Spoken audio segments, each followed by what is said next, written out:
Hello and welcome back to GPSC learning. विद्यार्थी मित्रों, આજે આપણે આ લેક્ચરમાં આઈસ મેજિક વીક 40 એટલે કે તારીખ 26/9/2021 થી 2/10/2021 ના કરંટ અફેર્સની પીડીએફ સમજૂતી મેળવીશું। So without a further due let's start the video. સર્વપ્રથમ આપણે ગુજરાત કરંટ અફેર્સથી ચર્ચાનો પ્રારંભ કરીએ। સર્વપ્રથમ છે કે ગાંધીનગરમાં નેશનલ ફોરેન્સિક સાયન્સ યુનિવર્સિટીમાં school of law forensic justice and policy સ્ટડીનો પ્રારંભ કોના દ્વારા કરવામાં આવ્યો છે? ઉદ્ઘાટન આનું તો કે આનું ઉદ્ઘાટન કેન્દ્રીય મંત્રી કિરણ રિજિજુએ કર્યું છે। વધુ વાત કરવામાં આવે તો ગુજરાતના સીએમએ જણાવ્યું છે કે આ જે વર્તમાન સમયમાં ગુનાના પ્રકારો બદલાયા છે ત્યારે ટેકનોલોજીના સમન્વયથી સાંપ્રત પડકારો ઝીલી લઈ ફોરેન્સિક સાયન્સ એન્ડ જસ્ટિસની મદદથી પુરાવો અદાલતમાં રજૂ કરવામાં સરળ રહેશે અને આના પરિણામે ન્યાયિક પ્રક્રિયા પણ ઝડપી બનશે। બરાબર। નેક્સ્ટ છે Gujarat travel and tourism award 2020નો ભવ્ય સમારોહ ગાંધીનગરમાં યોજાયો। આ સમારોહ જે યોજાયો છે તે તેનું બીજું સંસ્કરણ છે, જેમાં આપણે ટુરિઝમ અને હોસ્પિટાલિટી સેક્ટરના વિવિધ એવોર્ડ પ્રદાન કરીએ છીએ, જેના અંતર્ગત 26 કેટેગરીમાં 519 પાર્ટિસિપન્ટમાંથી શ્રેષ્ઠતાના એવોર્ડ આપવામાં આવ્યા હતા, જેમાં desert tourism, adventure tourism, border tourism તથા સ્ટેચ્યુ ઓફ યુનિટી જેવા પેટ્રિયોટિક ટુરિઝમ, બીચ ટુરિઝમ આ બધા ક્ષેત્રોમાં આપણે એવોર્ડ આપવામાં આવ્યા છે। આગળ છે ભારત સરકાર ભારતના કેટલાક કરંટ અફેર્સ, જેમાં સર્વપ્રથમ છે સૌભાગ્ય યોજના। હાલમાં જ આ યોજનાએ 4 વર્ષ પૂર્ણ કર્યા છે અને આ યોજનાનો પ્રારંભની વાત કરવામાં આવે તો 2017માં થયો હતો। આ યોજના શું કરવામાં આવે છે તો કે આ યોજનામાં ગ્રામીણ વિસ્તારના તમામ બિન વીજળીકૃત ઘરો અને શહેરી વિસ્તારમાં ગરીબ પરિવારોને વીજળીની સુવિધા પૂરી પાડવામાં આવે છે। નેક્સ્ટ છે મેઘાલય એન્ટરપ્રાઇઝ આર્કિટેક્ચરલ પ્રોજેક્ટ એટલે કે મેગા ઈએ। આમાં શું કરવામાં આવે છે તો કે આ પ્રોજેક્ટનો મુખ્ય ઉદ્દેશ છે ડિજિટલ ટેકનોલોજીનો ઉપયોગ કરતા લોકો માટે સેવાઓ અને શાસનની ડિલિવરીમાં સુધારો કરવાનો છે। મેગા ઈએ પહેલ વર્ષ 2030 સુધીમાં મેઘાલયને ઉચ્ચ આવક ધરાવતું રાજ્ય બનાવવા માટે શાસન, માનવ સંસાધન, ઉદ્યોગ સાહસિકતા વગેરે માળખાકીય સુવિધાઓ અને પર્યાવરણ જેવા 6 સ્તંભો પર આધારિત છે। આ ડિજિટલ પહેલની વાત કરવામાં આવે તો આ પહેલ ડિજિટલ ઇન્ડિયા વિઝનને અનુરૂપ છે। નેક્સ્ટ છે centre of excellence on quantum technology. આ જે સેન્ટર છે તે આઈઆઈટી દિલ્હીમાં શરૂ કરવામાં આવ્યું છે। હાલમાં આઈઆઈટી દિલ્હીમાં ક્વોન્ટમ કોમ્પ્યુટિંગ એટલે કે ટેકનોલોજી ક્ષેત્રે ઘણા પ્રવૃત્તિઓ ચાલી રહ્યા છે। આ પ્રવૃત્તિઓમાં સુમેળ અને સુસંગતતા લાવવા માટે આ centre of excellence on quantum technology બનાવવામાં આવ્યું છે। આ centre of excellence on quantum technology છે તે શું કરશે તો કે વિવિધ જે સાહસિકો છે તેમને જો આ ક્ષેત્રમાં રોકાણ કરવું હોય તો આ ક્ષેત્રમાં રોકાણ કરવા માટે તેમને સરળતાથી પાથ આપશે એટલે કે માર્ગ પૂરો પાડશે। ભારત સરકારની વાત કરવામાં આવે તો ભારત સરકારે ક્વોન્ટમ ટેકનોલોજી માટે 8,000 કરોડ રૂપિયાનું રોકાણની મંજૂરી પણ આપી છે। નેક્સ્ટ છે નેશનલ ડિઝાસ્ટર મેનેજમેન્ટ ઓથોરિટી સ્થાપના દિવસ ક્યારે યોજાય છે તો કે 27 સપ્ટેમ્બરના રોજ યોજવામાં આવે છે। ડિઝાસ્ટર મેનેજમેન્ટ એક્ટ 2005ની વાત કરવામાં આવે તો તેના હેઠળ 27 સપ્ટેમ્બર 2006ના રોજ આ સંસ્થાની સ્થાપના કરવામાં આવી હતી, જેના અધ્યક્ષ હોય છે વડાપ્રધાન અને અન્ય 9 સભ્યોની નિમણૂક પણ કરવામાં આવે છે, જેમાંથી એક સભ્ય હોય છે ઉપાધ્યક્ષ, જેની આ 9 સભ્યોમાંથી નિમણૂક કરવામાં આવતી હોય છે। આ સંસ્થા શું કાર્ય કરે છે તો કે તેનો પ્રાથમિક ઉદ્દેશ કુદરતી અથવા માનવ સર્જિત આફતો દરમિયાન પ્રતિભાવોનું સંકલન કરવાનો અને આપત્તિ સ્થિતિ સ્થાપક અને કટોકટી પ્રતિભાવ સામે ક્ષમતા વધારવાનો છે। આગળ છે પ્રધાનમંત્રી પોષણ યોજના। પ્રધાનમંત્રી પોષણ યોજનાની વાત કરવામાં આવે તો તે એક કેન્દ્રીય પ્રાયોજિત રાષ્ટ્રીય યોજના છે। તાજેતરમાં જ કેન્દ્રીય મંત્રીમંડળે શાળાઓમાં પ્રધાનમંત્રી પોષણ યોજના ચાલુ રાખવાની મંજૂરી આપી છે। આ મંજૂરી 5 વર્ષ માટે આપવામાં આવી છે, એટલે કે વર્ષ 2021-22 થી 2025-26 સુધી આ યોજના ચાલશે। કેન્દ્ર સરકારે 54,062 કરોડ રૂપિયાની નાણાકીય ફાળવણી પણ કરવામાં આ યોજનામાં કરવાની જાહેરાત કરી છે. વધુ વાત કરવામાં આવે તો આ યોજના એ ધોરણ 1 થી 8ના તમામ શાળાના બાળકોને આવરી લેશે અને તેનું કુલ બજેટ કેટલું છે તો કે 1,30,775 કરોડ રૂપિયા. નેક્સ્ટ છે ઇઝ ઓફ લોજિસ્ટિક પોર્ટલ.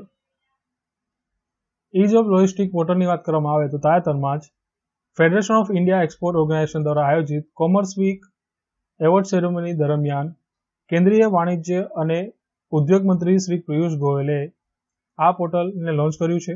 આ પોર્ટલનો ઉદ્દેશ શું છે તો કે બિઝનેસના નિયમો તમામ હિસ્સેદારો માટે સમાન હોવા જોઈએ તે તેનો મુખ્ય ઉદ્દેશ છે. ઇઝ ઓફ લોજિસ્ટિક પોર્ટલ એક વેપાર સુવિધા પોર્ટલ છે જેને Federation of India export organisation દ્વારા વિકસાવવામાં આવ્યું છે. આમાં શું થશે તો કે નિકાસકારો અને લોજિસ્ટિક સર્વિસ પ્રોવાઇડરને એક જ પ્લેટફોર્મ પર લાવવામાં તેને મદદરૂપ થશે. આગળ છે નાબાર્ડ યાક ઉછેર માટે લોન યોજના મંજૂર કરી.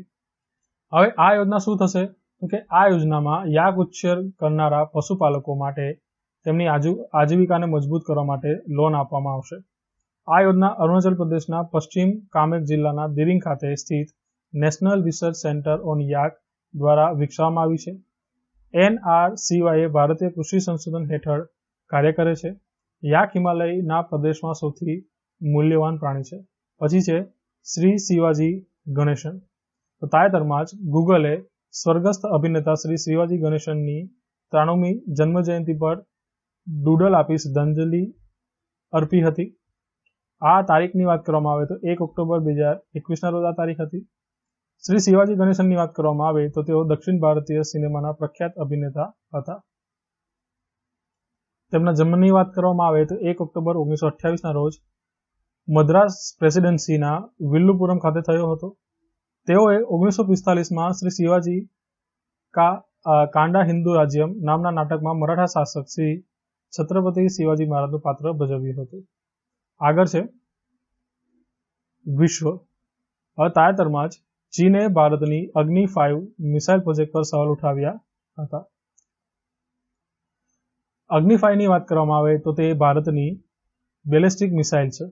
હવે ચીને શું વાંધો ઉપાડ્યો તો કે ચીને સંયુક્ત રાષ્ટ્ર સુરક્ષા પરિષદ એટલે કે યુએનએસસીના ઠરાવને ધ્યાનમાં રાખીને ભારતના મિસાઇલ પરીક્ષણ કાર્યક્રમ પર સવાલ ઉઠાવ્યા હતા. ભારતના 1998ના પરમાણુ પરીક્ષણો બાદ યુએનએસસી ઠરાવ 1172 જારી કરવામાં આવ્યો હતો. આ ઠરાવ 1998ના પરમાણુ પરીક્ષણ બાદ ભારત અને પાકિસ્તાનનો ઉલ્લેખ કરવામાં આવ્યો જેમાં તેના પરમાણુ હથિયારોના વિકાસ કાર્યક્રમ અટકાવવા વગેરે જેવી બાબતોનો ઉલ્લેખ કરે છે. અગ્નિ 5 મિસાઇલ પર હંમેશા ચીની મીડિયાનું ધ્યાન રહ્યું છે કારણ કે તે 5,000 કિલોમીટરની રેન્જ અને પરમાણુ ક્ષમતા ધરાવતી મિસાઇલ છે. અને અંતિમ છે આમાં કે જે મોઇન અલી છે ઇંગ્લેન્ડ ક્રિકેટને ટેસ્ટ ખેલાડી, તેઓએ હાલમાં જ ટેસ્ટ ક્રિકેટમાંથી નિવૃત્તિની જાહેરાત કરી છે. મુખ્ય એટલું છે કે Moeen Ali England cricket team સાથે તમે જોડાયેલા છે, બરાબર. બીજી કોઈ ચર્ચા કરવાની જરૂર નથી, એટલા કંઈ મહાન ખેલાડી નથી. આગળ વધીએ. દિવસ મહિમાની વાત કરવામાં આવે તો 26 સપ્ટેમ્બર છે. કયા દિવસ તરીકે ઉજવીએ છીએ તો કે પરમાણુ શસ્ત્રોની સંપૂર્ણ નાબૂદી માટેનો આંતરરાષ્ટ્રીય દિવસ તરીકે તેને આપણે ઉજવીએ છીએ.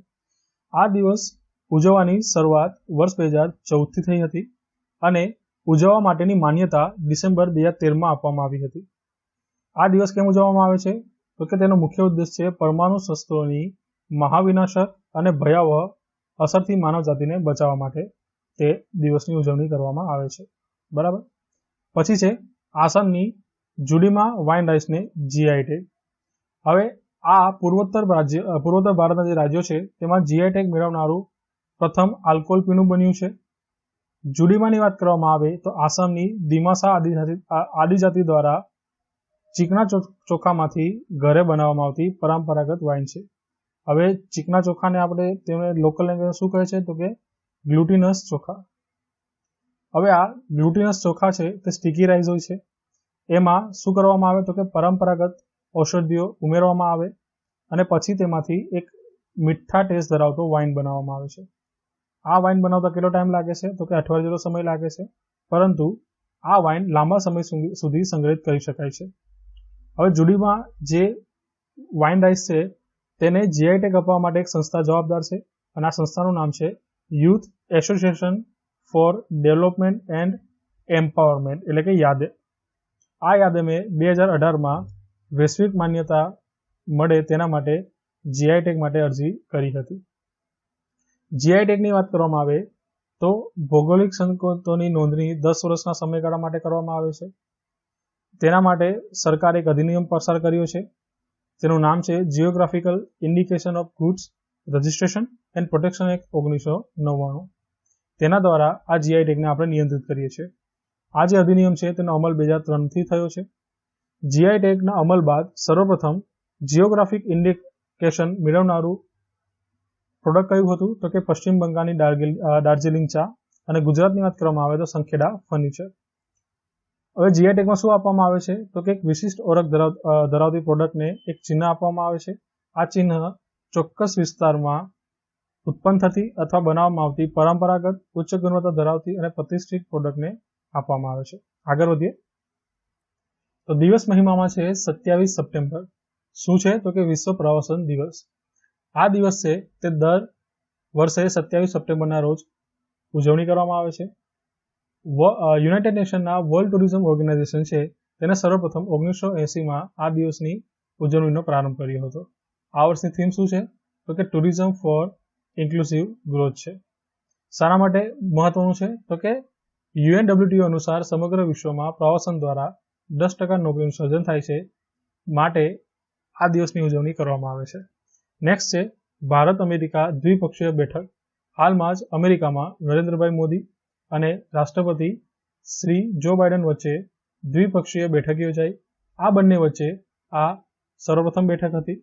આ બેઠકમાં મુખ્ય મુદ્દાઓની વાત કરવામાં આવે તો COVID-19 મહામારી, આબોહવા પરિવર્તન ઉપરાંત આર્થિક સહયોગ સહિત અનેક અગ્રતા મુદ્દાઓ પર તેમણે ચર્ચા કરી છે. વધુ વાત કરવામાં આવે તો આ બેઠકમાં અફઘાનિસ્તાનનો મુદ્દો વધુ પ્રચલિત હતો અથવા ઉછળ્યો હતો. આ ઉપરાંત ઇન્ડો પેસિફિક ક્ષેત્રમાં જે ચીને જોખમ ઉત્પન્ન કર્યા છે તેની પણ ચર્ચા કરવામાં આવી છે. વધુમાં હાલમાં જે લોકશાહી ઉપર સામ્યવાદી દેશો દ્વારા જે આક્રમણ કરવામાં આવ્યા છે તેની પણ આ મુદ્દાઓમાં ચર્ચા થઈ છે. બંને દેશોએ COVID-19 મહામારી દરમિયાન એકબીજાને મદદ કરી તેમાં પણ તે એકબીજાને એપ્રિશિએશન આપ્યું છે. સરકારની વાત કરવામાં આવે ભારત સરકારની તો ભારત સરકારે બે મુદ્દા અહીંયા મુખ્ય રૂપે ઉપાડ્યા. એક હતું H1B વિઝાનો મુદ્દો અને બીજું હતું ભારતીય વ્યવસાયિકોની પહોંચનો મુદ્દો. ભારત અને અમેરિકાના સંબંધની વાત કરવામાં આવે તો બંને દેશો વૈશ્વિક વ્યૂહાત્મક ભાગીદારી સંબંધ ધરાવે છે. આ એક પ્રકારના સંબંધનો પ્રકારો છે વૈશ્વિક વ્યૂહાત્મક ભાગીદારી, બરાબર છે. તો તમારે યાદ રાખવાનું છે કે ભારત અને અમેરિકાના સંબંધ કયા પ્રકારના છે તો કે વૈશ્વિક વ્યૂહાત્મક ભાગીદારીના સંબંધો છે. આ વૈશ્વિક વ્યૂહાત્મક ભાગીદારી સંબંધો છે તેના મુખ્ય પાયા કયા છે?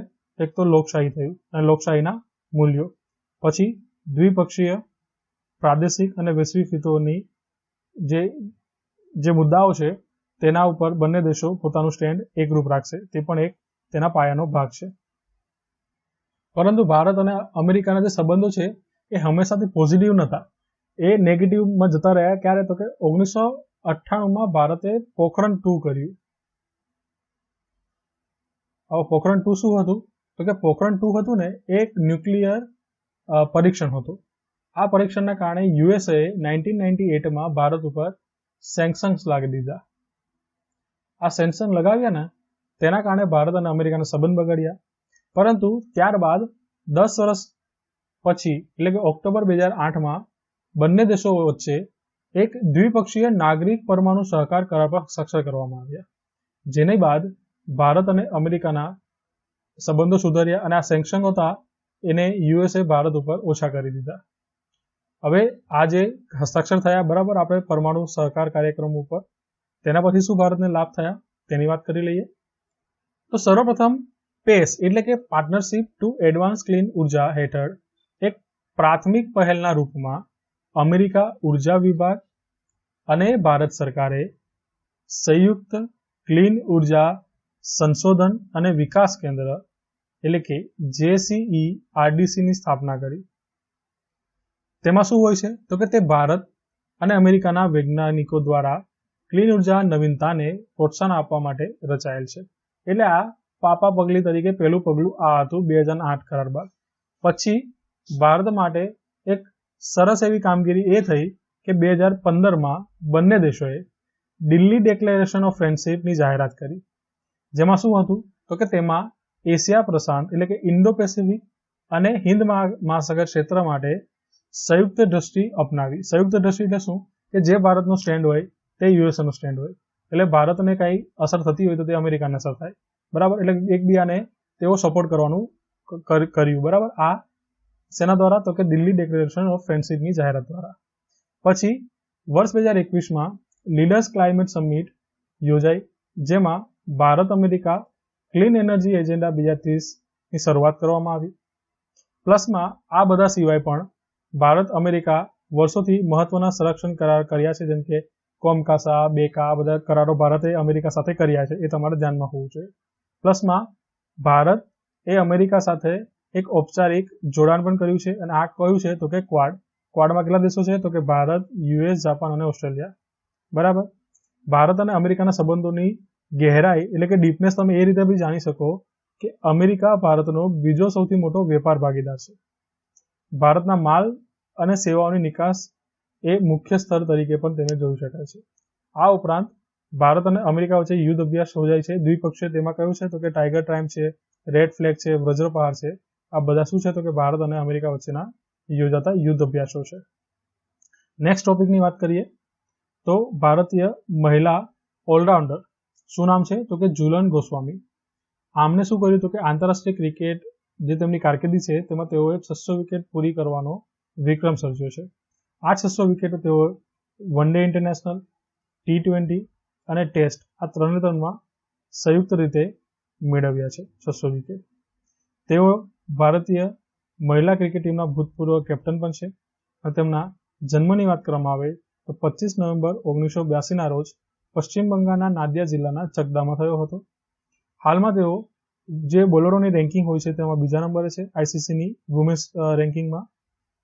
પ્લસમાં તેઓને આપવામાં આવેલા પુરસ્કારોની વાત કરવામાં આવે તો મહિલા cricketer of the year, Arjun award અને પદ્મશ્રી 2012માં આપવામાં આવ્યો હતો. તેઓ ભારતીય મહિલા ટીમના ભૂતપૂર્વ કેપ્ટન હતા, તે પણ મેં તમને વાત જણાવી દીધી છે. આગળનો ટોપિક છે દિવસ મહિમા, જેમાં છે 28 સપ્ટેમ્બર. શું છે તો કે એક છે વિશ્વ હડકવા દિવસ, જેને વર્લ્ડ રેબિસ ડે તરીકે ઓળખીએ છીએ, અને બીજું છે માહિતીની સાર્વત્રિક પહોંચ માટેનો આંતરરાષ્ટ્રીય દિવસ. આમાં આપણે ચર્ચા કરીશું વિશ્વ હડકવા દિવસની. તો લૂઈ પાસ્ચર હતા, તેઓએ હડકવાની રસીની શોધ કરી અને તેમની મૃત્યુ તિથિ છે 28 સપ્ટેમ્બર. આ દિવસને વિશ્વ હડકવા દિવસ તરીકે ઉજવીએ છીએ. તેમના જન્મની વાત કરવામાં આવે તો ફ્રાન્સમાં થયો હતો અને તારીખ છે 27 ડિસેમ્બર, અને તેમનું મૃત્યુ પણ ફ્રાન્સમાં જ 28 સપ્ટેમ્બરના રોજ 1895માં થયું હતું. હડકવાની વાત કરવામાં આવે તો હડકવા શું છે તો કે પ્રાણઘાતક રોગ છે જે મધ્યસ્થ ચેતાતંત્રને અસર કરે છે. તમને જ્યારે કોઈ બિલાડી, શિયાળ, વાંદરા કે કૂતરા કેડે તો તમને હડકવો થાય છે. વિશ્વ હડકવા દિવસ 2021ની થીમની વાત કરવામાં આવે તો રેબિસ, ફેક્ટ્સ નોટ ફિયર છે. આગળ છે કે વડાપ્રધાન શ્રી નરેન્દ્રભાઈ મોદીએ આયુષ્યમાન ભારત ડિજિટલ મિશનની શરૂઆત કરી છે, અને આ શરૂઆત તેઓએ વિડીયો કોન્ફરન્સિંગના માધ્યમથી કરી છે.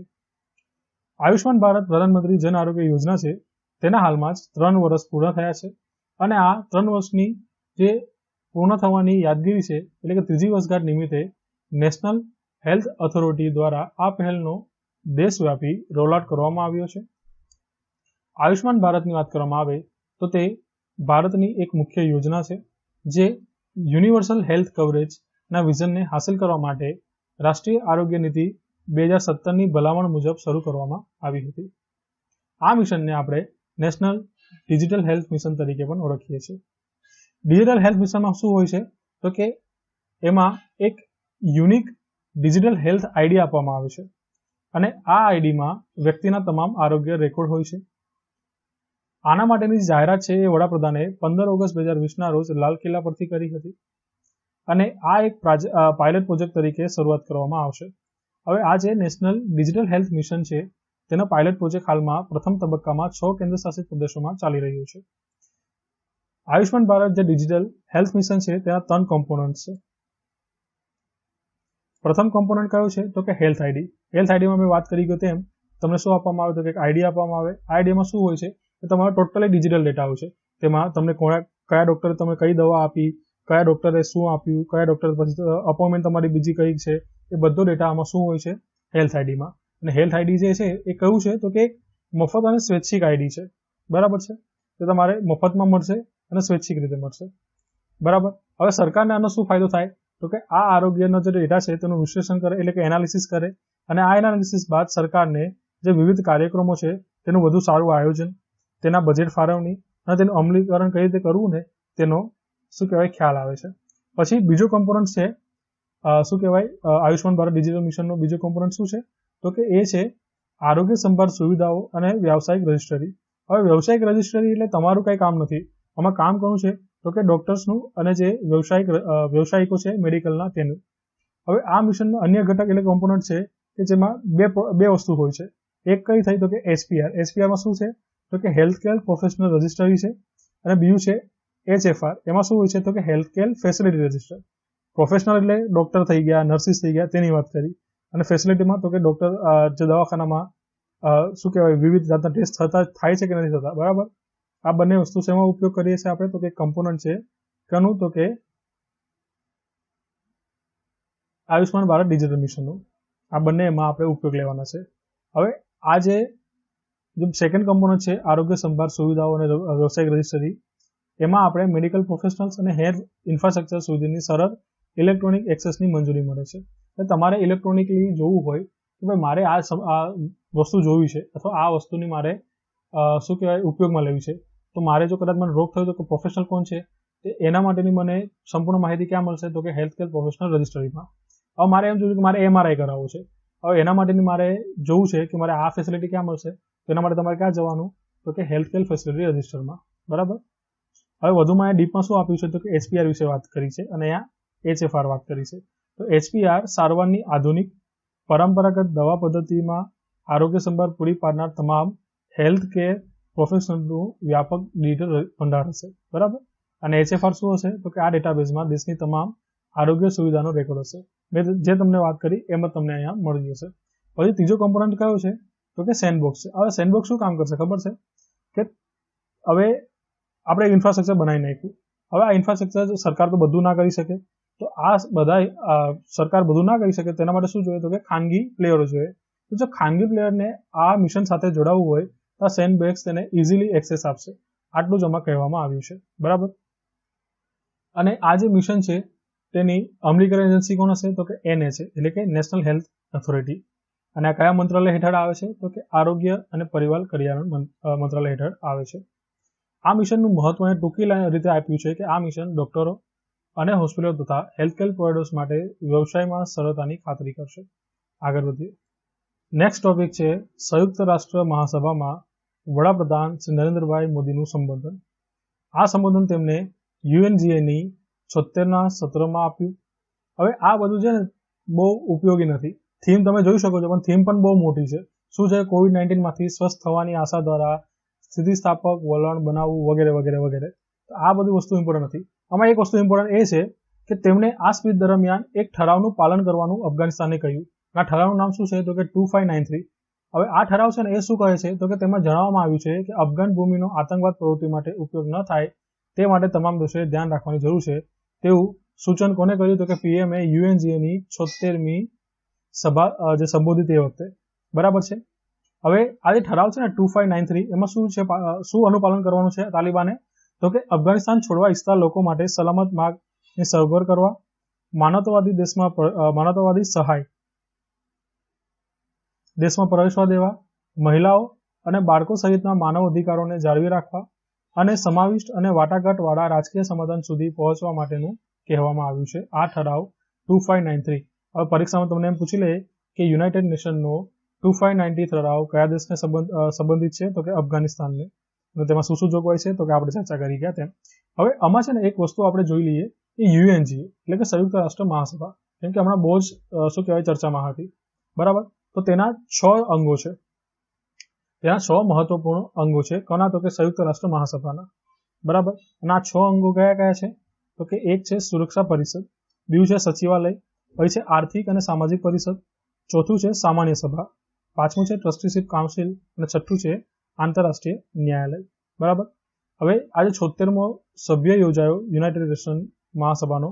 આ સત્રના અધ્યક્ષ કોણ છે તો કે માલદીવના વિદેશ મંત્રી અબ્દુલ્લા શાહિદ છે, બરાબર. એ પણ તમારે ધ્યાનમાં રાખવાનું છે. વધુમાં સુરક્ષા જે સંયુક્ત રાષ્ટ્રના 6 અંગો છે તેમાંની એક શું છે તો કે સુરક્ષા પરિષદ છે.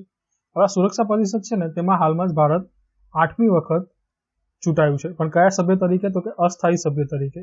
હવે અસ્થાયી સભ્ય તરીકે તેનો કાર્યકાળ કેટલા વર્ષનો છે તો કે 2 વર્ષનો, અને તે ક્યારનો છે તો કે 1 જાન્યુઆરી 2021 થી 2 વર્ષ માટે. બરાબર. હવે તેના ભાગરૂપે જ તાજેતરમાં જ ઓગસ્ટ 2021 મહિનામાં યુએનએસસીનું જે સુરક્ષા પરિષદ છે તેનું અધ્યક્ષ પદ પણ ભારતે મેળવ્યું હતું. બરાબર. હવે જે આ મહાસભાના જે સત્રના અધ્યક્ષ છે એ અબ્દુલ્લા શાહિદ છે, તો મેં તમને કહ્યું તો તેમનો સમયગાળો કેટલો છે તો કે તેમની મુદત છે 1 વર્ષની. એટલે કે મહાસભાના અધ્યક્ષની પસંદગી દર વર્ષે મહાસભા દ્વારા 1 વર્ષ માટે મુદત માટે કરવામાં આવે છે. હવે આ જે યુનાઇટેડ નેશનની જનરલ એસેમ્બલી હોય છે તેમાં દરેક નિર્ણય કઈ રીતે કરવામાં આવે તો કે સાદી બહુમતીથી કરવામાં આવે છે. અને આ બહુમતી કેવી હોય છે? સાદી બહુમતી. પછી શાંતિ સલામતી, નવા સભ્યોના પ્રવેશ, બજેટ બાબતો જેવા મહત્વના પ્રશ્નો પર નિર્ણય લેવા માટે મહાસભામાં 2/3 બહુમતીની જરૂર પડે છે. મહાસભાની વાત કરવામાં આવે તો હાલમાં કેટલા સભ્યો છે તેના તો કે 193 સભ્ય દેશો છે. બરાબર. અને ક્યાં યોજાય છે આ દર વર્ષે તો કે વાર્ષિક આયોજન તેનું ન્યુયોર્ક ખાતે થાય છે. બરાબર. આગળ વધીએ. નેક્સ્ટ દિવસ મહિમામાં છે 29 સપ્ટેમ્બર. 2 દિવસ ઉજવીએ છીએ. એક તો થયું વિશ્વ હૃદય દિવસ એટલે કે વર્લ્ડ હાર્ટ ડે, અને સેકન્ડ છે International Day of Awareness on Food Loss and Waste Reduction એટલે કે આંતરરાષ્ટ્રીય ખાદ્ય ખોટ અને કચરો ઘટાડવા જાગૃતિ દિવસ. વિશ્વ હૃદય દિવસની વાત કરવામાં આવે તો 2 સંસ્થા છે. એક તો છે વર્લ્ડ હાર્ટ ફેડરેશન અને બીજું છે WHO. આ બંને સાથે મળીને વિશ્વ હૃદય દિવસની સ્થાપના વર્ષ 1999માં કરી, અને આ દિવસ હતો 29 સપ્ટેમ્બર એટલે કે દર વર્ષે 29 સપ્ટેમ્બર દિવસે વિશ્વ હૃદય દિવસની ઉજવણી આપણે કરી રહી છીએ. હવે એક આંકડા મુજબ એવું કહેવામાં આવે છે કે લગભગ 17.9 મિલિયન લોકો હૃદય રોગને કારણે દર વર્ષે મૃત્યુ પામે છે, અને આ આંકડો કોનો છે તો કે WHO નો છે. પરંતુ WHO નું કહેવું એવું છે કે જો હૃદય રોગ માટે લોકોને શિક્ષિત કરવામાં આવે તો તેમની જે મૃત્યુ છે તે 80% સુધી આપણે અટકાવી શકીએ છીએ. સેકન્ડ છે આંતરરાષ્ટ્રીય ખાદ્ય ખોટ અને કચરો ઘટાડવા માટેનો જાગૃતિ દિવસ. આ જે દિવસ છે તે સપ્ટેમ્બર 2019 દરમિયાન મળેલા યુનાઇટેડ નેશનની 74મી જનરલ એસેમ્બલીમાં મંજૂરી આપવામાં આવી હતી, અને આ પ્રથમ દિવસની ઉજવણી ક્યારે કરી તો કે 2020માં કરી હતી. આ જ વસ્તુ આપણે જોવાની છે, અને 29 સપ્ટેમ્બરના રોજ તે સમગ્ર વિશ્વમાં ઉજવાય છે. ઉદ્દેશની વાત કરવામાં આવે તો મુખ્ય ઉદ્દેશ અન્નનો બગાડ અટકાવવો અને તેના દ્વારા તેનો કચરો ઓછો કરવાનો છે. બસ આટલું યાદ રાખશો તો બહુ થઈ ગયું. પછી છે DRDOએ આકાશ મિસાઇલના નવા સંસ્કરણ આકાશ પ્રાઇમનું સફળતાપૂર્વક પરીક્ષણ કર્યું. ક્યાં કર્યું તો કે આ મિસાઇલનું પરીક્ષણ આપણે ઓડિશાના ચાંદીપુરમાં ITR એટલે કે ઇન્ટિગ્રેટેડ ટેસ્ટ રેન્જ ખાતે કરવામાં આવ્યું હતું. હવે આ જે ટેસ્ટ થયો તેમાં શું કરવામાં આવ્યું તો કે આ મિસાઇલે એક માનવ રહિત હવાઈ લક્ષ્યને અટકાવ્યો, નાશ કર્યો. બરાબર છે. તારીખ શું છે તો કે 27 સપ્ટેમ્બર 2021 રોજ તેનું પરીક્ષણ કરવામાં આવ્યું, અને આ મિસાઇલ કઈ તો કે આકાશ પ્રાઇમ, અને કોણે કર્યું તો કે DRDOએ. હવે આપણે આકાશ છે ને તેના પ્રાઇમ વર્ઝન સુધી પહોંચવા માટે એક સફર કરી, અને આ સફરનું નામ શું છે તો કે આ સફરનું નામ છે સંકલિત માર્ગદર્શિત મિસાઇલ વિકાસ કાર્યક્રમ એટલે કે Integrated Guided Missile Development Programme, જેના સ્થાપક કોણ હતા તો કે ભારતના પૂર્વ રાષ્ટ્રપતિ ડોક્ટર APJ અબ્દુલ કલામ. તેના ઉદ્દેશની વાત કરવામાં આવે કોનો તો કે IGMDP એટલે કે ઇન્ટિગ્રેટેડ ગાઇડેડ મિસાઇલ ડેવલપમેન્ટ પ્રોગ્રામનો ઉદ્દેશ એટલો જ હતો કે મિસાઇલ ટેકનોલોજીના ક્ષેત્રમાં ભારત આત્મનિર્ભર બને. આની શરૂઆત અથવા તો ભારત સરકાર તેને મંજૂરી ક્યારે આપી આ મિશનને અથવા પ્રોજેક્ટને તો કે 1983માં. અને આ કાર્યક્રમ હેઠળ યાદ રાખજો, આ કાર્યક્રમ હેઠળ ભારતે 5 મિસાઇલો વિકસિત કર્યા. એક હતો પૃથ્વી, બીજું હતું અગ્નિ, ત્રીજું ત્રિશુલ, ચોથું નાગ અને પાંચમું આકાશ. આ આકાશનું જ હાલમાં DRDOએ આકાશના પ્રાઇમ વર્ઝનનું ટેસ્ટિંગ કર્યું છે. બરાબર. હવે વાત કરીએ આકાશની, તો આકાશ મિસાઇલ છે એ સપાટીથી હવામાં પ્રહાર કરતી પ્રથમ બેલિસ્ટિક મિસાઇલ છે. બરાબર છે. અને સ્વદેશી ઉત્પાદક છે, અને એની રેન્જની વાત કરવામાં આવે તો મીડિયમ રેન્જ છે. Surface two air medium range missile છે. બરાબર. હવે આને છે ને તમે ઉપયોગ 2 રીતે કરી શકો. એક તો મોબાઈલ પ્લેટફોર્મ તો હોય જ, પણ આ મોબાઈલ પ્લેટફોર્મ કયું હોઈ શકે? તો કે એક યુદ્ધ ટેન્ક હોઈ શકે અથવા ટ્રક હોઈ શકે, એ તમે તેને લોન્ચ કરી શકો છો. અને તેની ટાર્ગેટ એફિશિયન્સી કેટલી છે? તો કે 90%, એટલે કે તે 90% પોતાના નિશાનોને અચૂક મારવાની ક્ષમતા ધરાવે છે. હવે અગાઉ વાત કરી ગયા કે ઇન્ટિગ્રેટેડ ગાઇડેડ મિસાઇલ પ્રોગ્રામ હતો, તેના ભાગરૂપે 1980ના અંતમાં DRDO દ્વારા આકાશ સરફેસ ટુ એર મિસાઇલનો વિકાસ શરૂ કરવામાં આવ્યો હતો. હવે આ મિસાઇલ છે ને એ એવું સિસ્ટમ શું કહેવાય હોય છે એમાં કે તમે મલ્ટિપલ ટાર્ગેટને પોતાની સામે નાશ કરી શકો છો. હવે તેમાં શું હોય છે? તો કે રડાર સિસ્ટમનો સમૂહ અથવા સ્વાયત્ત મોડમાં બહુવિધ દિશાઓથી લક્ષ્યોને વિશાળ શ્રેણીને હિટ કરવા તે સક્ષમ છે. હવે તેમાં ઇલેક્ટ્રોનિક કાઉન્ટર અને કાઉન્ટર મેઝર્સ જેવી સુવિધા છે, જેનો અર્થ એવો થાય છે કે ઓન બોર્ડ મેકેનિઝમ છે જે ડિટેક્શન સિસ્ટમની અસર ઘટાડતી ઇલેક્ટ્રોનિક સિસ્ટમનો સામનો કરે છે. એટલે કે તમે કોઈ રેન્જમાં મિસાઇલ છોડ્યું, હવે ત્યાં રડાર લાગેલા છે. હવે આ મિસાઇલ સિસ્ટમમાં એવી ખાસિયત છે કે આ રડાર સિસ્ટમને મેક્સિમમ તે નિગ્લેક્ટ કરી શકે તેના માટે તેને ડેવલપ કરી છે. અને આ જે મિસાઇલ છે એનું પોતાનું એક રડાર છે, અને આ રડાર કયું છે? તો કે રાજેન્દ્ર રડાર. એટલે કે આકાશ મિસાઇલમાં રાજેન્દ્ર રડાર ચાલિત છે, બરાબર છે, તેમાં ઉપયોગ કરવામાં આવે છે. આ મિસાઇલની ઝડપની વાત કરીએ તો 2.5 મેક છે. તે ઓછી, મધ્યમ અને ઊંચાઈએ આવેલા લક્ષ્યોને શોધીને નાશ કરી શકે છે. આ missile fighter jet, cruise missile, air two air surface missile તેમજ બેલિસ્ટિક મિસાઇલ જેવા હવાના લક્ષ્યોને તટસ્થ એટલે કે નાબૂદ કરી શકે છે અથવા નાશ કરી શકે છે. હવે વાત કરીશું આપણે આકાશ પ્રાઇમ મિસાઇલ વિશે. તો તે હાલની આકાશ સિસ્ટમ કરતાં સારી ચોકસાઈ માટે સ્વદેશી સક્રિય રેડિયો ફ્રીક્વન્સીથી સજ્જ છે. આ મિસાઇલ તે લક્ષ્ય સુધી પહોંચે છે જેના પર તેને છોડવામાં આવે છે. ઊંચાઈ પર નીચા તાપમાનના વાતાવરણમાં વધુ વિશ્વસનીય કામગીરી લાવવા માટે તેમાં અન્ય સુધારો કરવામાં આવ્યા છે. અને આ મિસાઇલ કોને વિકસાવી છે? તો કે DRDOની એક લેબ છે. શું નામ છે? તો કે સંરક્ષણ સંશોધન અને વિકાસ પ્રયોગશાળા, જે હૈદરાબાદમાં આવેલી છે, તેના દ્વારા આ મિસાઇલ વિકસાવવામાં આવી છે. બરાબર, આ આપણે વાત કરી નાખી આકાશ પ્રાઇમની. હવે વાત છે ઉત્તરાખંડનું પ્રથમ શું છે? પાલ્મેટ. બરાબર, પાલ્મેટ. તો પાલ્મેટ હોય છે ને એ પામ ટ્રીના વિવિધ પ્રજાતિઓનો સમૂહ હોય છે. આ સમૂહમાં શું હોય છે? તો કે વિવિધ પ્રજાતિની પામ ટ્રી એટલે કે તાડનું વૃક્ષ હોય, એને આપણે પાલ્મેટ કહીએ છીએ. હવે ઉત્તરાખંડ વન વિભાગે 26 સપ્ટેમ્બરના રોજ ઉત્તરાખંડનું પ્રથમ પામલેટનું ઉદ્ઘાટન કર્યું છે. તે ઉત્તરાખંડ રાજ્યના નૈનીતાલ જિલ્લાના હલ્દવાની વિસ્તારમાં વિકસાવવામાં આવ્યું છે, અને તેનો એક વિસ્તાર કેટલો છે? તો કે 3 એકર છે. હવે આમાં શું હોય છે? તો કે આ જે પામ ટ્રી છે એમાં 110 પ્રકારની પ્રજાતિઓનો સમાવેશ કરવામાં આવ્યો છે ઉત્તરાખંડના પ્રથમ પાલ્મેટમાં, બરાબર છે. અને તેમાં એક ઉત્તરાખંડની સ્થાનિક પ્રજાતિ છે. શું નામ છે?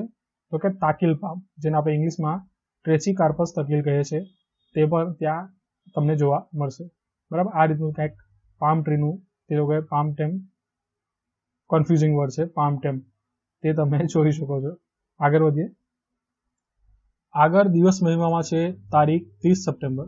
શું હોય છે? 2 દિવસ. એક છે ઇન્ટરનેશનલ ટ્રાન્સલેશન ડે, એટલે કે આંતરરાષ્ટ્રીય અનુવાદ દિવસ, અને બીજું હોય છે સપ્ટેમ્બર માસનો અંતિમ ગુરુવાર, વિશ્વ દરિયાઈ સમુદ્ર દિવસ. દર વર્ષે સપ્ટેમ્બર મહિનાના અંતિમ ગુરુવારે આપણે વિશ્વ દરિયાઈ દિવસ એટલે કે વિશ્વ સમુદ્ર દિવસ ઉજવીએ છીએ. આ વર્ષના દરિયા દિવસની થીમ શું છે? તો કે seafarers at the core of shipping's future. હવે આ દિવસની ઉજવણીનો પ્રારંભ 1978થી થયો હતો, તે તમારે ધ્યાનમાં લેવાનું છે. આગળ છે ચક્રવાત ગુલાબ. કયા કિનારે ત્રાટક્યું? તો કે ભારતના પૂર્વી કિનારે. કયા રાજ્યો? તો કે આંધ્રપ્રદેશ અને ઓડિશા પર ત્રાટક્યું. તેની અસર ક્યાં ક્યાં જોવા મળી? તો કે ઝારખંડ, છત્તીસગઢ અને મધ્યપ્રદેશમાં પણ તેની અસર જણાઈ. હવે આ ગુલાબ છે તે નામ કોના દ્વારા આપવામાં આવ્યું? તો કે પાકિસ્તાન દ્વારા નામ આપવામાં આવ્યું હતું. હવે આ જે ચક્રવાતનું નામકરણની વાત કરવામાં આવે ને, તો ચક્રવાતનું નામકરણ છે ને એનું જે સંચાલન છે ને એ ઇન્ડિયન મેટ્રોલોજીકલ ડિપાર્ટમેન્ટ IMD નવી દિલ્હીમાં આવેલું છે, તેના દ્વારા કરવામાં આવે છે, જેને આપણે ભારત મોસમ વિભાગ કહે છે. અને તેની રેન્જની વાત કરવામાં આવે ને તો 45 પૂર્વ રેખાંશથી 100 પૂર્વ રેખાંશ વચ્ચેના ઉત્તર હિન્દ મહાસાગરના ઉષ્ણકટિબંધીય ચક્રવાતના નામ તેના દ્વારા રિલીઝ કરવામાં આવે છે. બરાબર, 45 પૂર્વ રેખાંશથી 100 પૂર્વ રેખાંશ વચ્ચેના ઉત્તર હિન્દ મહાસાગરના ઉષ્ણકટિબંધીય ચક્રવાતના નામ ભારત મોસમ વિભાગ દ્વારા આપવામાં આવે છે. પરંતુ આ જે યાદી હોય છે ને એના માટે ભારત એટલું જવાબદાર નથી. તેના માટેના બીજા 13 દેશો છે. Bangladesh, Bharat, Maldives, Myanmar, Oman, Pakistan, Sri Lanka, Thailand, Iran, Qatar, Saudi Arabia અને યુએઈ આ દેશો દ્વારા આ બધા નામો આપવામાં આવે છે, બરાબર. અને આ નામો ક્રમશઃ આપવામાં આવે છે અને તેનું રિલીઝ કોણ કરે છે? તો કે આઈએમડી કરે છે. એટલું તમારે ધ્યાનમાં લેવાનું છે. બસ આટલી વસ્તુ તમે યાદ રાખશો તો વાંધો નહીં આવે. યાદી બનાવવા માટે આ દેશો પોતાના નામોનું લિસ્ટ મોકલે કોને? તો કે આઈએમડીને, અને આઈએમડી આ બધા નામોની જાહેરાત કરે છે. ક્યાં? તો કે ઉત્તર હિન્દ મહાસાગરના ઉષ્ણકટિબંધીય ચક્રવાતોના ક્ષેત્રમાં. અને આ ક્ષેત્ર કયું છે? તો કે 45 પૂર્વ રેખાંશથી 100 પૂર્વ રેખાંશ. પછી એવો ક્વેશ્ચન બી થવો જોઈએ કે આ નામકરણ કેમ આપવામાં આવે? તો કે વિવિધ સરકારી એજન્સીઓ હોય, જેમ કે સમટાઈમ્સ કેવું થાય કે મ્યાનમાર, બાંગ્લાદેશ, ભારત, પાકિસ્તાન આ બધામાં એક જાતનું વાવાઝોડું આવવાનું હોય, તો આ સરકારી એજન્સીઓ એક બે સાથે કઈ રીતના વાતચીત કરશે તો તેમાં સરળતા થઈ શકે અને સામાન્ય લોકો વચ્ચે કોમ્યુનિકેશન સરળતા થઈ શકે, એટલા માટે આપણે નામકરણ આપતા હોઈએ છીએ. પછી અહીંયા વિવિધ શું કહેવાય કે જે કેટેગરી હોય છે તેનું શું કહેવાય કેટેગરાઇઝેશન આપેલું છે. 1 થી 8 કેટેગરી છે, તો તમે જોઈ શકો છો, બરાબર. લો પ્રેશર હોય છે 30 થી ઓછું ઝડપ હોય છે એની, અને સુપર ચક્રવાતની 222 થી વધુ હોય છે. બાકી તમે પોતાની રીતે પીડીએફમાં જોઈ શકો છો. હવે આ જે ચક્રવાતોની કેટેગરી હોય છે ને, તે આઈએમડી તેમની મહત્તમ સ્થિર પવનની ગતિના આધારે વર્ગીકૃત કરે છે, બરાબર છે. હવે વાત કરવી છે આપણે ઉષ્ણકટિબંધીય ચક્રવાતની. તો આ ચક્રવાતો સામાન્ય રીતે બંગાળની ખાડી અને અરબી સમુદ્ર એટલે કે ઉત્તર હિન્દ મહાસાગર ક્ષેત્રમાં ચોમાસા પૂર્વે એટલે એપ્રિલથી જૂન અને ચોમાસા પછીના સમયગાળો એટલે કે ઓક્ટોબરથી ડિસેમ્બર દરમિયાન વિકસે છે, જે ભારતીય દરિયા કિનારાને વધારે નુકસાન પહોંચાડે છે, બરાબર. તો આપણે સંપૂર્ણ માહિતી મેળવી લીધી ચક્રવાત ગુલાબ વિશે. આગળ વધીએ. નેક્સ્ટ ટોપિક છે કે સુગ્નશ્રી નજલા બોર્ડેન રોમગાને ટ્યુનિશિયાના પ્રથમ મહિલા વડાપ્રધાન બન્યા. તમે ટ્યુનિશિયાના પ્રથમ મહિલા વડાપ્રધાન નજલા બોર્ડેન રામાદાનેને જોઈ શકો છો. હવે બહુ ઇમ્પોર્ટન્ટ ના કહી શકાય, પણ એટલું તમે યાદ રાખજો કે ટ્યુનિશિયા ઉત્તર આફ્રિકાનો એક દેશ છે, જે અલ્જેરિયા અને લિબિયા વચ્ચે ભૂમધ્ય સમુદ્રની સરહદ પર સ્થિત છે, બરાબર. બીજું કોઈ આમાં રોકેટ સાયન્સ લેવાની આપણે જરૂર નથી. ના આપણા શું કહેવાય ટ્યુનિશિયા સાથે આપણા કોઈ ઇન્ટરનેશનલ સંબંધ એટલા બી જળવાયેલા છે કે ના આટલું બધું આપણે ત્યાં પૂછી બી શકે. નેક્સ્ટ છે રાઇટ લાઇવલીહુડ એવોર્ડ 2021. આ એવોર્ડ કોના દ્વારા આપવામાં આવ્યા છે? તો કે લાઈફ નામની એક સંસ્થા છે દિલ્હીની. આ શું કાર્ય કરે છે? તો કે આ પર્યાવરણ ક્ષેત્રમાં કાર્ય કરે છે. તેના દ્વારા આ રાઇટ લાઇવલીહુડ એવોર્ડ 2021 આપવામાં આવ્યા છે. આ લાઈફ સંસ્થાના ફૂલ ફોર્મની વાત કરવામાં આવે તો legal initiative four forest and environment છે.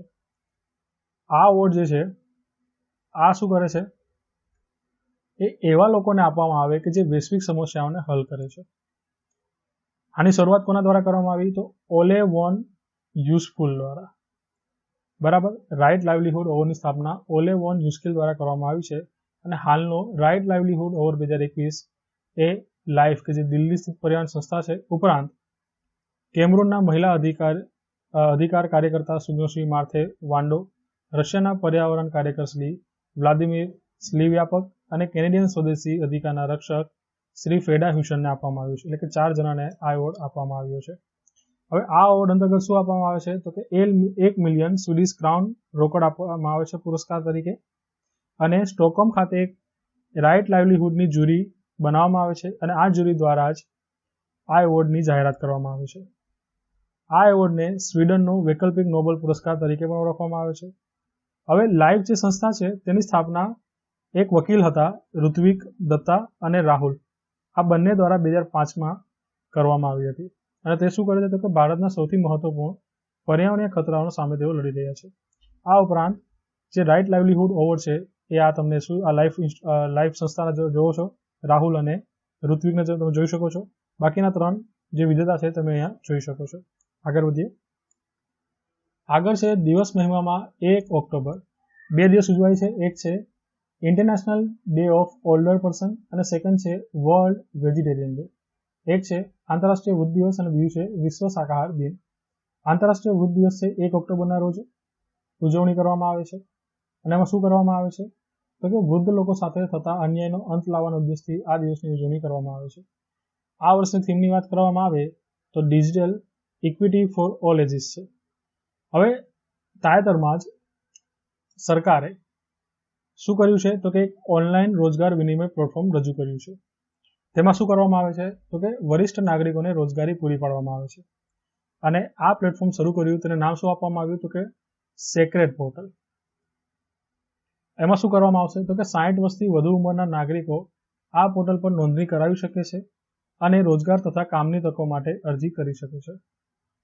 હવે આમાં આ જે રોજગાર પોર્ટલ છે બરાબર સેક્રેડ, તેમાં માત્ર વરિષ્ઠ નાગરિકો જ નહીં પરંતુ નોકરીદાતાઓ, સ્વસહાય જૂથો, કુશળતા શોધતા વરિષ્ઠ નાગરિકો અને અન્ય એજન્સીઓ તથા વ્યક્તિઓ પણ તેમાં સેવા આપી શકે છે.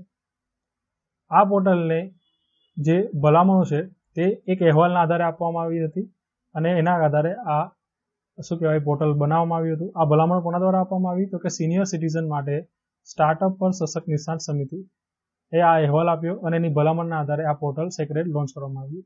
આ સેક્રેડ પોર્ટલ છે એનું ફૂલ ફોર્મની વાત કરવામાં આવે તો senior able citizens reemployment in dignity, બરાબર, આટલું યાદ રાખવાનું છે. અને આ જે પોર્ટલ છે એ કોના દ્વારા કયા મંત્રાલય દ્વારા વિકસિત કરવામાં આવ્યું છે તો કે સામાજિક ન્યાય અને સશક્તિકરણ મંત્રાલય દ્વારા, બરાબર. નેક્સ્ટ છે તાજેતરમાં ગુજરાત વિધાનસભાના અધ્યક્ષ તરીકે ડોક્ટર નીમાબેન આચાર્યની નિમણૂક કરવામાં આવી છે. ડોક્ટર નીમાબેન આચાર્ય એ ગુજરાત વિધાનસભાના સ્પીકર તરીકે ચૂંટાયા હોય તેવા પ્રથમ મહિલા બની ગયા છે. આની સાથે સાથે ઉપાધ્યક્ષ તરીકે જેઠાભાઈ ભરવાડની નિમણૂક કરવામાં આવી છે. જેઠાભાઈ ભરવાડ એ શહેરા વિધાનસભામાંથી આવે છે. નીમાબેન આચાર્યની વાત કરવામાં આવે તો તેમનો જન્મ 12 ડિસેમ્બર 1947ના રોજ સુરેન્દ્રનગરના નાગનેશ ખાતે થયો હતો. તેમની વાત કરવામાં આવે તો તેઓ ધારાસભ્ય છે ક્યાંના તો કે ભુજ મત વિસ્તારના. તેઓ સર્વપ્રથમ 1995માં ધારાસભ્ય બન્યા હતા, બરાબર. નીમાબેન આચાર્ય પહેલા જો ગુજરાત વિધાનસભાના અધ્યક્ષ કોણ હતા તો કે રાજેન્દ્ર ત્રિવેદી હતા. કેમ તેમને રાજીનામું આપ્યું તો કેમ કે તેમને નવી કેબિનેટમાં મંત્રીપદ મળ્યું છે એટલા માટે. અને ગુજરાતના નવા મુખ્યમંત્રી પદે કોણ છે તો કે ભૂપેન્દ્રભાઈ પટેલ. હવે વાત કરવી છે આપણે બંધારણીય જોગવાઈની. કોના તો કે વિધાનસભાના અધ્યક્ષ અને ઉપાધ્યક્ષ છે. હવે બંધારણના અનુચ્છેદ 178માં વિધાનસભાના અધ્યક્ષ અને ઉપાધ્યક્ષની નિમણૂક અંગેની જોગવાઈ કરવામાં આવી છે. આના અંતર્ગત શું કરવામાં આવે છે તો કે વિધાનસભાના સભ્ય હોય છે તે પોતાનામાંથી એક સભ્યને ગૃહના અધ્યક્ષ અને બીજા એક સભ્યને ઉપાધ્યક્ષ તરીકે ચૂંટે છે, બરાબર. વિધાનસભાના સભ્યો જ ચૂંટે છે. તેમના શપથની વાત કરવામાં આવે તો તેમને હોદ્દાના કોઈ શપથ લેવાના હોતા નથી કારણ કે તેઓ ગૃહના સભ્ય તરીકે જ પહેલા જ શપથ ગ્રહણ કરી ચૂક્યા હોય છે, બરાબર. એક વસ્તુ આ થઈ. પછી તેમના પગાર અને ભથ્થાની વાત કરવામાં આવે તો વિધાનસભાના અધ્યક્ષ અને ઉપાધ્યક્ષના પગાર અને ભથ્થા રાજ્ય વિધાનમંડળ દ્વારા નક્કી કરવામાં આવે છે. અધ્યક્ષ અને ઉપાધ્યક્ષના પગાર રાજ્યની સંચદ નિધિ એટલે કે કોન્સોલિડેટેડ ફંડમાંથી આપવામાં આવે છે. તે રાજ્ય સંચદ નિધિ પર એક ભારિત ખર્ચ છે. ભારિત ખર્ચ હોય એટલે તમે તેમાં વિધાનસભામાં ચર્ચા ના કરી શકો, બરાબર. એ તમારે પૈસા આપવા જ પડે. પછી તેમના રાજીનામાની વાત કરવામાં આવે તો તેઓ સ્વેચ્છાએ પોતાનું રાજીનામું ઉપાધ્યક્ષ એટલે કે અધ્યક્ષ હોય તો ઉપાધ્યક્ષને આપે છે અને ઉપાધ્યક્ષ સ્વેચ્છાએ પોતાનું રાજીનામું અધ્યક્ષને આપે છે. એટલે આ રીતે એકબીજાને આપી દે. પછી છે કે વિધાનસભાના અધ્યક્ષ અને ઉપાધ્યક્ષના પદ ખાલી પડવાના સંજોગોમાં શું થાય તો તે અંગેની બંધારણમાં જોગવાઈ અનુચ્છેદ 179માં આપવામાં આવી છે, બરાબર. તો પ્રથમ શું થાય કે જો અધ્યક્ષ કે ઉપાધ્યક્ષ સ્વેચ્છાએ પોતાનું રાજીનામું આપે, જો અધ્યક્ષ કે ઉપાધ્યક્ષ વિધાનસભામાં સભ્યપદ ગુમાવે, જો ગૃહના સભ્યો 14 દિવસ અગાઉ નોટિસ આપી અધ્યક્ષ કે ઉપાધ્યક્ષને હોદ્દા પરથી દૂર કરવાનો ઠરાવ વાસ્તવિક બહુમતી પસાર કરે તો તેવા સંજોગોમાં અધ્યક્ષ કે ઉપાધ્યક્ષ પોતાનું પદ છોડવું પડે છે. હવે નોંધમાં શું છે કે જ્યારે અધ્યક્ષ કે ઉપાધ્યક્ષ સામે આવા ઠરાવ અંગે ગૃહમાં કાર્યવાહી કરવાની હોય ત્યારે અધ્યક્ષ કે ઉપાધ્યક્ષ ગૃહની અધ્યક્ષતા કરી શકતા નથી, પરંતુ આ કાર્યવાહી દરમિયાન તેમને બોલવાની અને સામાન્ય સભ્ય તરીકે મત આપવાની સત્તા છે. પણ જ્યારે તેઓ અધ્યક્ષ હોય છે ત્યારે મત આપી શકતા નથી. માત્ર ને માત્ર ઇક્વલ મત થાય ત્યારે પોતાનો નિર્ણાયક મત આપે છે. એ તમારે ધ્યાનમાં લેવાનું. બાકી જ્યારે અધ્યક્ષ ઉપાધ્યક્ષ ના હોય ત્યારે પોતાનો મત તો એવો આપી શકે છે, પણ ક્યારે તો કે પહેલા આપે છે. હવે તેમના કાર્યો અને સત્તાઓની કેની તો કે અધ્યક્ષ અને ઉપાધ્યક્ષ તો તેની કાર્યો અને સત્તાઓની જે વાત છે તે ભારતીય બંધારણના અનુચ્છેદ 180માં આપવામાં આવી છે, જે નીચે મુજબ છે. પ્રથમ શું છે તો કે અધ્યક્ષ ઉપાધ્યક્ષ વિધાનસભાનું સંચાલન કરે છે અને ગૃહની વ્યવસ્થા જાળવે છે. તેઓ ગૃહમાં સભ્યોને ભાષણ આપવાની પરવાનગી આપે છે અને તે માટેનો સમય પણ નિર્ધારિત કરે છે. વિધાનસભા દ્વારા નિમવામાં આવતી સમિતિના અધ્યક્ષની નિમણૂક કરે છે અને મહત્વની સમિતિમાં પોતે પણ અધ્યક્ષસ્થાન ગ્રહણ કરે છે. બંધારણની અનુસૂચિ એટલે શેડ્યુલ 10 અંતર્ગત ગૃહના કોઈપણ સભ્ય વિરુદ્ધ પક્ષ પલટાની ફરિયાદ આવે તો તે અંગેનો અંતિમ નિર્ણય વિધાનસભાના અધ્યક્ષનો હોય છે. આગળ છે સામાન્ય સંજોગોમાં અધ્યક્ષ ઉપાધ્યક્ષ ગૃહની કાર્યવાહીમાં મત આપતા નથી. મેં તમને અગાઉ જણાવી દીધું તેમ, પરંતુ જ્યારે કોઈ ઠરાવ પર મતભેદ ઉભો થાય ત્યારે નિર્ણાયક મત આપે છે. બરાબર, આપણે અગાઉ ચર્ચા કરી ગયા. અધ્યક્ષ ગૃહના સભ્યોમાંથી એક નામાવલી એટલે કે પેનલની રચના કરે છે. અધ્યક્ષ અને ઉપાધ્યક્ષની ગેરહાજરીમાં આ નામાવલી એટલે કે પેનલમાંથી કોઈ પણ સભ્ય વિધાનસભાની અધ્યક્ષતા કરી શકે છે. જ્યારે તેમાંથી કોઈ અધ્યક્ષ બને ત્યારે તેમને અધ્યક્ષ જેટલી જ સત્તાઓ મળે છે. વિધાનસભામાં કોરમની વાત કરવામાં આવે તો કોરમ એટલે મિનિમમ સંખ્યા કે જેના દ્વારા વિધાનસભાની કાર્યવાહી શરૂ કરી શકાય. તો આ સંખ્યા કેટલી છે? તો કે કુલ સભ્ય સંખ્યાના 1 થી 10 ભાગ એટલે કે 10મા ભાગની. બરાબર છે, 1/10 એમ કહી શકો તમે, અથવા ઓછામાં ઓછા 10 સભ્યોની હાજરી 2 માંથી જે વધારે હોય તેટલી જરૂરી છે. બરાબર, કોરમ માટે, એટલે વિધાનસભાની કાર્યવાહી આપણે આગળ વધારી શકીએ. હવે જો આ શરત મુજબની સભ્ય સંખ્યા ન થાય તો અધ્યક્ષ ગૃહની કાર્યવાહી મંજૂરી આપતા નથી, એટલે કે તમે કાર્યવાહી કરી શકતા નથી. કોરમ તમારે થવું જ જોઈએ. હવે ફેક્ટમાં શું આપેલો છે? તો ગુજરાત વિધાનસભાના પ્રથમ અધ્યક્ષ કોણ હતા? તો કે કલ્યાણજી બી મહેતા હતા. અને ગુજરાત વિધાનસભાના પ્રથમ કાર્યકારી અધ્યક્ષ કોણ હતા? તો કે મનુભાઈ પાલખીવાળા હતા. આગળ છે ડીજી સક્ષમ કાર્યક્રમ. ડીજી સક્ષમ કાર્યક્રમની વાત કરવામાં આવે તો 30 સપ્ટેમ્બર 2021ના રોજ કેન્દ્રીય શ્રમ અને રોજગાર મંત્રી શું નામ છે? તો કે ભૂપેન્દ્ર યાદવે આ કાર્યક્રમ શરૂ કર્યો છે. હવે આ કાર્યક્રમનો મુખ્ય ઉદ્દેશની વાત કરવામાં આવે તો યુવાનોની ડિજિટલ કુશળતામાં સુધારો કરીને રોજગારી વધારવાનો મુખ્ય તેનો હેતુ છે. હવે આ એક સંયુક્ત પહેલ છે. કોની? તો કે ડીજી સક્ષમ એ માઇક્રોસોફ્ટ ઇન્ડિયા અને શ્રમ અને રોજગાર મંત્રાલયની સંયુક્ત પહેલ છે. હવે આ સંયુક્ત પહેલ ગ્રામીણ અને અર્ધ શહેરી વિસ્તારોના યુવાનોને પ્રોત્સાહિત કરવા માટે સરકાર દ્વારા ચલાવવામાં આવતી કાર્યક્રમોનું વિસ્તરણ છે. એટલે કે જે કાર્યક્રમો જો ચાલે જ છે તેમાં તેનું વિસ્તરણ કઈ યોજના હેઠળ કરવામાં આવશે? તો કે ડિજિટલ સક્ષમ કાર્યક્રમ હેઠળ.